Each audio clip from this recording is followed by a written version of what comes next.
अब हम बुलाते हैं शशांक गोलू, जो मेरा बालक है, मेरा पुत्र है, मेरे सामने जन्म लिया, मेरे मित्र का लड़का है, मेरे पड़ोसी। ना कहो कि हम लोग एक अपना है, सचमुच मेरा पुत्र है। इसको भी हमने क्या कहा ये बताएगा। सभी आदरणीय देवतुल्य माताओं, बहनों और हमारे जो भी बड़े और छोटे भाई हैं, सभी को मेरा प्रणाम। जहाँ मैं यहाँ पे एक न्यायिक पदाधिकारी के तौर पर नहीं, बल्कि यहाँ के बच्चे के तौर पर ज़्यादा महसूस करूँगा अपने आप को प्रस्तुत करने के लिए। जैसा कि आपको बताया अंकल ने कि हम लोग एक परिवार के तौर पर ही रहे शुरू से, और इन्होंने मेरे अभी तक के जो जीवन कार्य है उनको बहुत करीब से देखा है। और मैं अपने सफलता का ज़्यादातर यही कहना चाहूँगा कि मुझे सभी जनों का बहुत सारा आशीर्वाद मिला, जिस वजह से मैं सफलता पाया। जहाँ तक सफलता की बात है तो सफलता जो है, अगर आप मेहनत और लगन से कुछ भी करते हैं तो सफल तो ज़रूर होंगे। अगर मैं इस चीज़ को थोड़ा सा विस्तार से अगर बताऊं तो आपकी अनुमति होगी तो कुछ प्रश्न जो पूछे गए थे बच्चों के, तो उसके माध्यम से मैं बताना चाहूँगा, ठीक है। जैसे एक प्रश्न था कि पढ़ाई करते हैं मन नहीं लगता, तो इसका बहुत अच्छा उत्तर आपको बताता हूँ कि जो हमारा शरीर है ना और मन है, वो हमारी परीक्षा लेता रहता है।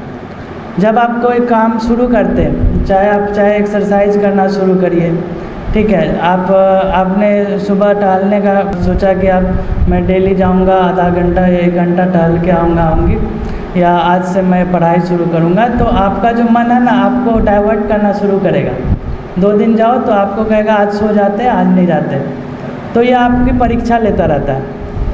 जब आप इस चीज़ को निरंतर अपने मन पे काबू करके आगे बढ़ जाते हैं तो फिर वो काम करने में आपको मन लगेगा और वो आपकी दिनचर्या का हिस्सा हो जाएगा। उसी प्रकार जब आप पढ़ाई शुरू करते हो तो जो आपका मन है बहुत अलग अलग चीज़ों में भटकाएगा कि आज ये चले आते हैं, आज ये मूवी आई है इसको देख लेते हैं, ये कर लेते हैं। और ये ज़रूरी नहीं है कि आप मतलब आज डेली 8 घंटा या 10 घंटा या 12 घंटा क्या कर रहे हैं।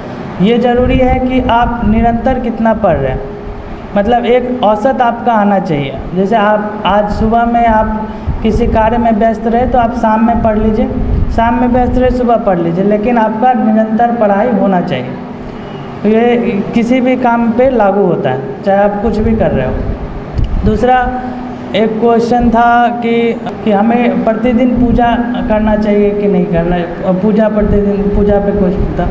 तो जो आप पढ़ाई कर रहे हो या कोई भी कार्य कर रहे हो, ये भी एक तपस्या है और ये एक पूजा है जो आप अपने लिए कर रहे हो।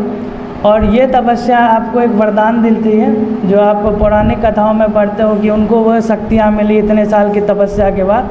तो आज अगर 15 साल की तपस्या के बाद मैम ADM बनी है तो उनके पास वो शक्तियाँ आई कि वो जन कल्याण का कार्य कर सकती। तो इसी प्रकार आप जब मेहनत करते हैं तो आप एक तपस्या कर रहे हो और वो पूजा है। अब पूजा के लिए मंदिर आना उतना ही वही कार्य है जो आप अपने आप को आध्यात्मिक मार्गों में मिला रहे हो, ताकि आपका मन और तन दोनों शुद्ध रहे। और मन शुद्ध और तन शुद्ध का मतलब यह है कि आप एक प्राणायाम करें, और जो आपका जो बता रहे थे अंकल कि आप प्राणायाम करते हैं तो आपका मन शुद्ध होता है, आपका शरीर स्नान करता है। तो कहीं भी अगर आप साफ़ सुथरा ढंग से रहते हैं, आपका ये नहीं है कि आप अपने यहाँ झाड़ू लगा के गली में कचरा जमा कर रहे हैं, तो वो ज़रूरी नहीं है कि आपका वो शुद्ध हो गया। आपका घर शुद्ध होने से नहीं होगा, आप अपने आसपास के वातावरण को कितना शुद्ध रखते हैं उस पर निर्भर करता है कि कितना अच्छी ऊर्जा वहाँ से आती है, और उस ऊर्जा से आपका बहुत सारा सम्मान होता है। हम सभी के अंदर असीम शक्ति होती है, असीम क्षमता है, हम बहुत कुछ कर सकते हैं, अपने सपनों को सच कर सकते हैं। तो आप चाहें तो बहुत कुछ कर सकते हैं। मेरी पढ़ाई यहीं 10वीं 12वीं तक जिला स्कूल सहरसा से हुई है। इसके बाद मैं साइंस बैकग्राउंड से तैयारी भी किया, नहीं सफल हुआ। आगे मैं कुछ घरेलू अपने पारिवारिक समस्याओं में कुछ दिन गिरा रहा, तो 3 साल में करीब पढ़ाई छोड़ दिया था। पढ़ाई छोड़ने के बाद जो है फिर से मैंने पढ़ाई स्टार्ट करी और बहुत सारा पढ़ाई किया। और उसके अलावा अलग अलग मैं पढ़ाता भी था। दिल्ली में अकेले जाके और अपना एक इंस्टीट्यूट भी ओपन कर लिया, उसको भी पढ़ाया। एसएससी भी किया, फर्स्ट अटैम्प्ट में 2 बार एसएससी क्लियर किया, 2016 और 2017 में। 3 साल पढ़ाई छोड़ने के बाद ग्रेजुएशन में फिर से एडमिशन लिया। ठीक है, 2010 में मैं इंटर किया हूँ। 2010 के बाद 2013 तक मैंने पढ़ाई नहीं करी। 2014 से मैंने पढ़ाई शुरू किया। 2016 में मैं ग्रेजुएट हुआ। ग्रेजुएट होते होते मेरी करीब 7-8 किताबें आ चुकी थी बाज़ार में, जो कॉम्पिटिटिव एग्जामिनेशन की थी। और उसके साथ साथ मैं उसी समय 2016 में और 17 में एसएससी क्लियर किया। एसएससी क्लियर करने के बाद ये आया विचार कि चूँकि मेरे पिता एक वकील थे और उनकी असामयिक मृत्यु हो गई थी, तो हमें लगा कि मैं और मेरा भाई पढ़ते थे, तो भाई का एक सलाह था कि क्यों ना वकालत की तरफ भी देख सकते हैं, वो भी एक ऑप्शन है। तो मेरा मन हुआ, तो फिर मैं दिल्ली यूनिवर्सिटी से लॉ का इम्तिहान दिया, उसमें सफल हो गया। तो मैं वहाँ से लॉ करना शुरू किया। उसी समय मैंने लॉ का इंस्टीट्यूट भी स्टार्ट कर लिया, क्योंकि पहले मैं एसएससी वालों को पढ़ाता था, फिर उसको स्विच करके लॉ वाले को पढ़ाने लगा। 6 साल में लॉ वाले को पढ़ाया। और उसी समय फिर मैं एक दिन एक मेरी लॉ पे किताब आई थी पहली, तो मैं अंकल को दिखाने के लिए लाया, तो वो बोले कि अरे तुम न्यायिक सेवा का एग्ज़ाम दो, कहाँ इधर कोचिंग में पढ़े हो। ठीक है, देते एग्ज़ाम। दिया मैं एग्ज़ाम, प्रथम प्रयास में ही मैं सफल रहा। और मैंने कोई कोचिंग नहीं ली और ना कहीं कुछ किया, मैंने स्व अध्ययन ही करता रहा हमेशा।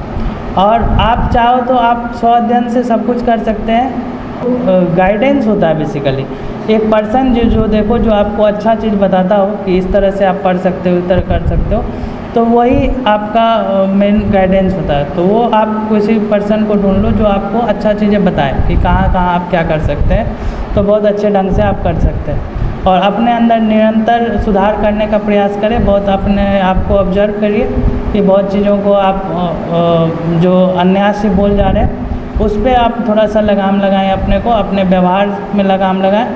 बड़ों का सम्मान करें, चाहे आप पद में बड़े होना से कुछ नहीं होता। आप जो शुरू से बड़े हैं वो हमेशा ही बड़े रहेंगे, तो उनका सम्मान करें। ठीक है, ज़रूरी नहीं है कि वो बड़े आपको वही सम्मान देते हैं। सम्मान वो अपना कर्म कर रहे हैं, आप अपना कर्म करिए।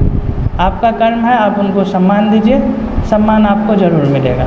इसी शब्दों के साथ मैं आपको सभी को प्रणाम करता हूँ। नमस्कार। बहुत अच्छी बात शशांक ने कही। अभी एक अच्छी बात कि दोनों खगड़िया में ही पोस्टेड है, ये भी अच्छी बात है।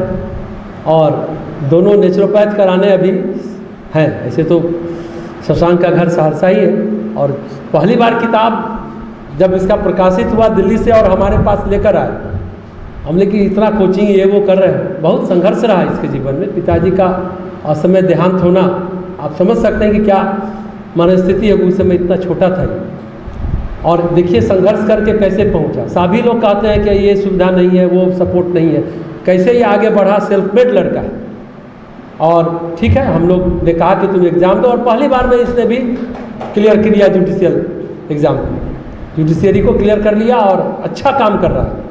और अभी भी बहुत लड़के को गाइड करता है, पढ़ाता है, और सबको कम्पीट करवाने में बहुत मदद करता है। कोई भी इससे मदद 12 बजे रात में मांगता है, इस सबको मदद करता है। पूरे देश भर के लोग इससे पूरा सलाह लेते रहते हैं। बहुत ही अच्छा लड़का है, हमारे सामने जन्म लिया और आज यहाँ तक पहुँचा है।